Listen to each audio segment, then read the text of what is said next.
Hi, this is Scott Garibay, and today we're going to talk about what constitutes a world strand to Dungeons and Dragons.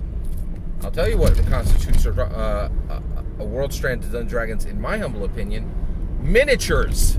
Today we're going to talk about Dungeons and Dragons. We're talking about world stranding, and we're going to talk about miniatures. All right.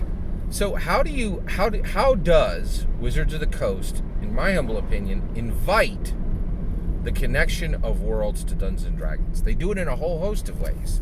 They do it by announcing projects. They do it by completing projects. Okay, they do it by through parallel rules cohesion. Okay, and the next way they do it, in my humble opinion, is with miniatures. Okay, so miniatures have been a part of Dungeons and Dragons since day one, 1974. Gary Gygax says, "Hello world, this is Dungeons and Dragons." You can take every story developing method ever developed, and you can throw it in the ash can over there, because I got a better system for you, right? And that's what happened, right? So, okay. So let's talk about miniatures, okay? So basically, when you connect your world, when a company comes along and says, "Hey, we got worlds. Good to see you, Hasbro. I know you got worlds, right? Dungeons and Dragons has a host of worlds underneath of it, right?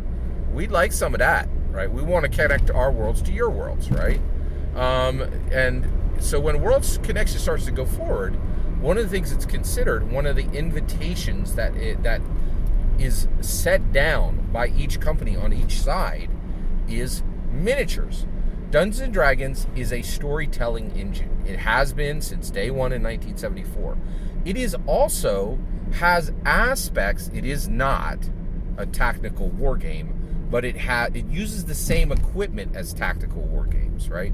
Now, of course, Dungeons & Dragons is far surpassed tactical war games, and silliness like Warhammer 40K is for Tier 2 intellectuals, D&D is for Tier 1 intellectuals, right? It's just a more robust, powerful narrative, right, engine. It's arguable that no tactical war games are narrative engines at all. I would argue that. Each person can hold their own humble opinion on that. So essentially, miniatures are an element of Dungeons and Dragons, right? So when companies connect, okay, Yahtzee, right? Yahtzee connected itself, and they would say, "Hey, we got worlds. We see you, Hasbro. Let's connect our Yahtzee worlds to your D&D world," right? They didn't bring miniatures. Yahtzee didn't bring miniatures. Who did? Let's look at the Plickmick, right?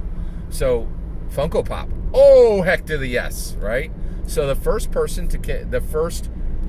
Dungeons and Dragons character to strand across to every other Funko Pop world was Dritz Do'Urden, right?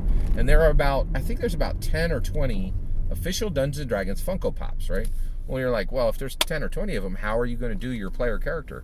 There are DIY blank Funko Pops so that you can paint and completely configure your official, your Dungeons and Dragons player character Funko Pop, and put it right next to Tony Soprano, put it right next to Gandalf, put it right next to Dritz Do'Urden, and there's your player character miniature, right, at scale with all the rest.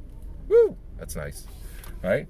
So Funko Pop establishes a miniature. When it connects its product line to Dungeons & Dragons, it creates an element of Dungeons & Dragons, a specific miniature that can be used, so that you can have your player characters right next to every other,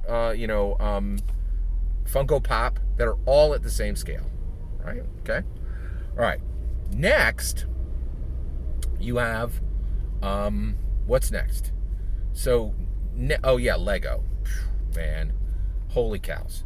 Not only does Lego, okay, we're going to throw a little bit extra in on Lego. Lego miniature. It's so obvious, and the platform of Lego minifig is so powerful for Dungeons & Dragons, I'm not going to say a single word more about it. It's just like, click, click, click, obvious, like, best D&D miniature ever, and leaves everything in the dust. You're like, you can take that WizKids trash and chuck it, because it's stupid at this point, right? Like, you could show, with Legos, you could show the emotion on your character's face, you can match hair, you can do, you can show if he's single wielding or dual wielding, every single medieval weapon has been printed in Lego. It's just ridiculous. Okay.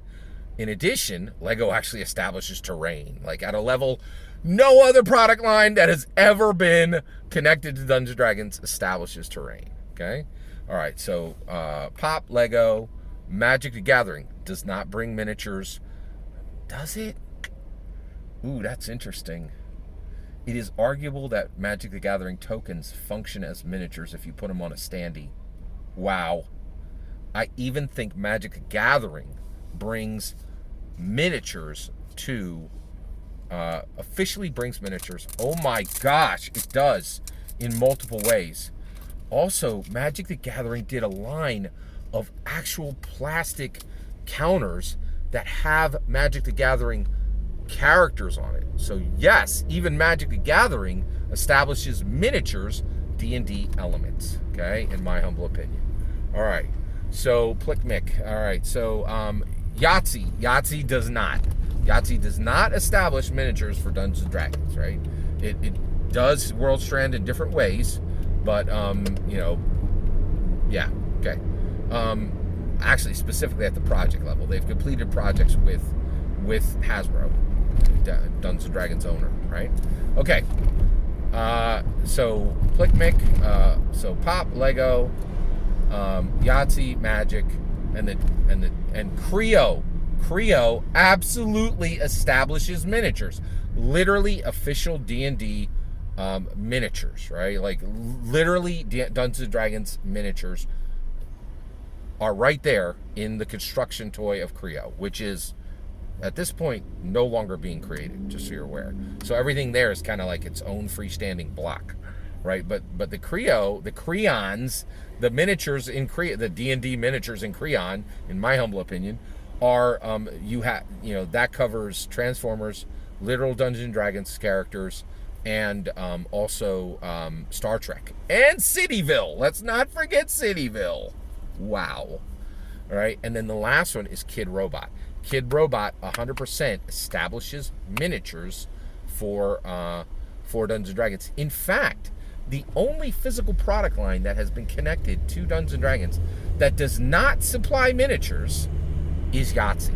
It supplies dice, which is, of course, a D&D element. So another way you can World Strand, another way, in my humble opinion, that Dungeons & Dragons Hasbro invites World Stranding, connecting two worlds through a strand, a silver strand between the two, right, is miniatures, creating a distinct Dungeons & Dragons element from the physical product that they are choosing to connect Dungeons & Dragons to. All that is my humble opinion. I'm eager to hear your humble opinion. Let me know in the comments below. Please consider liking and subscribing, and have a wonderful millennium.